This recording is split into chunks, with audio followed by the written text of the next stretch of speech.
Hi friends, इस मनीष और Nifty की डेली एनालिसिस में आप सबका स्वागत है। तो फ्रेंड्स, स्टार्ट करेंगे मंथली चार्ट से, फिर वीकली और डेली और ओवरली सारे चार्ट्स को केवल केवल और केवल एक बार रिव्यू करेंगे छोटा सा, और फिर 15 मिनट चार्ट पे चल के आज के दिन का प्रेजेंटेशन देखेंगे और फिर कल के लिए ट्रेड प्लान बनाएंगे। ठीक है, तो फ्रेंड्स मंथली चार्ट से स्टार्ट करते हैं। देखिए फ्रेंड्स, बाजार ने आज ये ब्रेकआउट देने की कोशिश करी है। मंथली चार्ट भी ये साफ साफ दिखा रहा है कि 19,890 की जो क्लोजिंग है, इस रेंज से बाहर निकलने की कोशिश है। अब देखते हैं कल अगर सस्टेन करेगा तो बहुत ही अच्छा मूव आने का एक्सपेक्टेड है। हो सकता है कि अगर यहाँ से निकल गया ना फ्रेंड्स फिर ऊपर, तो फिर वो हायर हाई लगाएगा, अपना लेट करंट हाई को टेस्ट नहीं करेगा। ठीक है, अभी तक तो बाजार as far as monthly chart is concern केवल साइडवेज है, और ये लगातार पांचवा महीना है जब बाजार एक रेंज में और दायरे में कारोबार कर रहा है। ठीक है, और इसने केवल ब्रेकआउट नीचे से रीटेस्ट किया, इसके अलावा कुछ भी नहीं किया इस 5 महीने के अंदर अंदर। ठीक, ना बुल्स को पैसा दिया ना बियर्स को पैसा दिया। अब देखिए वीकली चार्ट पे थोड़ा और क्लियरली दिख रहा है कि यहाँ से निकला, ब्रेकआउट फेल किया, फिर नीचे गया, ब्रेकडाउन फेल किया, और अब ये यहाँ आ गया। अब ये नेक्स्ट मूव इंपॉर्टेंट होने वाला है। अगर अब ये इसके ऊपर निकल गया तो फिर हायर आई ही नेक्स्ट टारगेट बनेगा, और 20,530 का फिबोनाची टारगेट आता है। ठीक है, देखते हैं कि वहां तक बाजार जाने के लिए ब्रेकआउट देता है कि नहीं देता है, लेकिन ये अभी फिलहाल मेजर रेजिस्टेंस के पास आके खड़ा हो गया है, लेकिन भी दिखा रहा है। अब डेली चार्ट पे देखते हैं कि डेली चार्ट पे किस तरीके की कैंडल बनी है। तो फ्रेंड्स देखिए, एग्जैक्टली रेजिस्टेंस जोन के बीच में जाके क्लोज हो गया। अब इसके ऊपर निकलेगा तो ये नॉन स्टॉपेबल हो जाएगा, और एक बहुत बड़ा मूव आपको बाजार में देखने को मिल सकता है।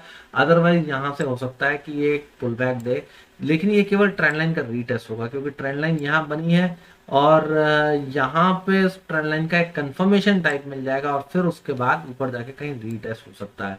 तो बाजार के थोड़ा सा कूल ऑफ होने की भी संभावनाएं हैं। अगर बाजार को कूल ऑफ देना है तो हो सकता है थोड़ा सा कंसोलिडेट करके इधर उधर आके टेस्ट करे, या फिर थोड़ा सा नीचे आके ऊपर निकल जाए। फिलहाल हम लोग एक बाय डिप्स मार्केट में है, और इस रेंज के ऊपर निकलता है तभी हमें एक बड़ा मूव बाजार में देखने को मिलेगा। ठीक है, और अब हम लोग डेली चार्ट से ओवरली चार्ट की तरफ मूव करते हैं। देखते हैं कि हमारा जो ट्रेड है, हमने जो फ्राइडे को सॉरी सैटरडे संडे जो हमने डिस्कशन किया था, क्या वो एक्टिव हुआ है? तो यस फ्रेंड्स, वो एक्टिव हो चुका है। 19,850 से 19,880 के बीच का जो जोन था उसके ऊपर क्लोजिंग मिली, और हमारा पहला टारगेट अब 19,970 का था, और हाई अभी 19,920 बना है। 19,970 भी आया नहीं है, हो सकता है कल आ जाए। फिर 19,990 के ऊपर 20,050, 20,120, 20,220 से 3 टारगेट और आ जाएंगे। अब हमें क्या स्टॉप लॉस रखना है फ्रेंड्स? हमारे को ये जो रेंज बनी हुई है, इस रेंज के नीचे का कहीं स्टॉप लॉस लगाना है। तो ये जो सपोर्ट था 19,850, उसके नीचे का लगा लीजिएगा, या फिर 19,800 के नीचे लगा लीजिएगा, अगर आप एक बड़ा स्टॉप लॉस लगा सकते हैं तो। ठीक है, अगर 100 पॉइंट का स्टॉप लॉस लगा सकते हैं तो फिर 19,800 के आसपास का टारगेट स्टॉप लॉस लगा लीजिएगा। ठीक है, टारगेट आपको बड़े मिलने वाले हैं, ये डेफिनेट सी बात है, राइट। अब हम लोग ओवरली चार्ट से 15 मिनट चार्ट की तरफ मूव करते हैं फ्रेंड्स। 15 मिनट चार्ट पे देखिए प्राइस एक्शन कितना जबरदस्त रहा। आज बैंक निफ्टी में भी यही हुआ। मॉर्निंग में जिस तरीके की कैंडल बनाई, लोगों को डरा दिया, लेकिन उसके बाद जब बाजार सस्टेन हुए तो एक अच्छी खासी हमारे को रैली ऊपर की तरफ देखने को मिली। ठीक है, और निफ्टी में भी ऐसे ही रहा, बैंक निफ्टी में भी ऐसा ही रहा। अब बैंक निफ्टी में देखिए, सॉरी निफ्टी में देखिए, अब कल क्या इंपॉर्टेंट लेवल होने वाले हैं। आज का क्या ही बनाया, 19,920 बनाया। तो 19,920 से लेके 19,940 तक का एक रेजिस्टेंस जोन हम मान लेते हैं, क्योंकि आज का डे हाई था। अदरवाइज वो कोई रेजिस्टेंस नहीं है। ठीक है, उसके ऊपर टिक गया कल तो 20,040 से लेके 20 पहला टारगेट हो जाएगा, और जो सेकंड टारगेट हमारे को मिलेगा वो मिलेगा 20,140 का। ठीक है, और आप सपोर्ट कहाँ है? देखिए देखिए, गैप बहुत बड़ा गैप अप हो गया, और वो सीधा 20,040-50 पे खुला, तो थोड़ा सा कूल ऑफ होने दीजिएगा। फिर उसके ऊपर निकले तो फिर 100 पॉइंट का ट्रेड आपको दोबारा मिल जाएगा।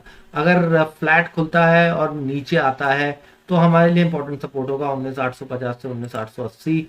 ठीक है, इस जोन में कहीं सपोर्ट लेता है, रिवर्सल बनाता है, तो सीधा कॉल में बैठेंगे। 19,920 से 19,940 तक का टारगेट होगा, उसके ऊपर टिकेगा, देन ओनली 20,040 और 20,140 के लिए हम जाएंगे। अगर 19,850 से 19,880 को अभी भी ब्रेक डाउन दे देता है, इसके नीचे चलता है, तो फिर 19,770 तक का एक इंपॉर्टेंट सपोर्ट आएगा। वो उसके नीचे जाता है तो फिर 19,720 तक का टारगेट आ जाएगा फ्रेंड्स।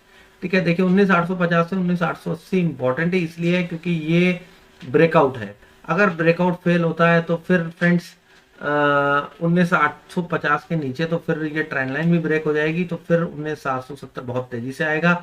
19,770 टूटेगा तो 19,720 आएगा। लेकिन फिर हमें उसके बाद जो फ्रेश शॉट करना होगा उसमें 30 पॉइंट इंपॉर्टेंट होंगे। 19,720 से लेकर 19,670, सॉरी 50 पॉइंट इंपॉर्टेंट होंगे। उसके नीचे चलेगा तब 19,580 और 520 तक का टारगेट हमें देखने को मिलेगा।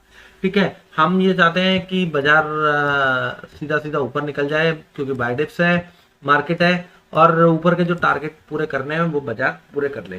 ठीक है, जिससे कि बाजार का कम से कम ऊपर जाने का जो उनका जो भी टारगेट लेके बड़े लोग बैठे हैं वो उसे कंप्लीट करें। तब हम हमारे कोई जो निफ्टी और बैंक निफ्टी है ना, एक बढ़िया ट्रेडिंग जोन में मिलेंगे, जहां पर ऊपर और नीचे दोनों तरफ के ट्रेड ले पाएंगे। लेकिन अभी हमारे को केवल बाय डिप्स करना होगा, only in the case of breakdown हम उसको शॉर्ट कर सकते हैं। ठीक है, तो आई होप कि आपको एनालिसिस समझ में आई होगी। एनालिसिस अच्छी लगी हो फ्रेंड तो चैनल को सब्सक्राइब करके बेल नोटिफिकेशन जरूर ऑन कर दीजिएगा, जिससे आने वाली वीडियोस की नोटिफिकेशन मिलती रहे। वीडियो पसंद आई हो तो लाइक कीजिए, कमेंट कीजिए, शेयर कीजिए। Thank you very much friends.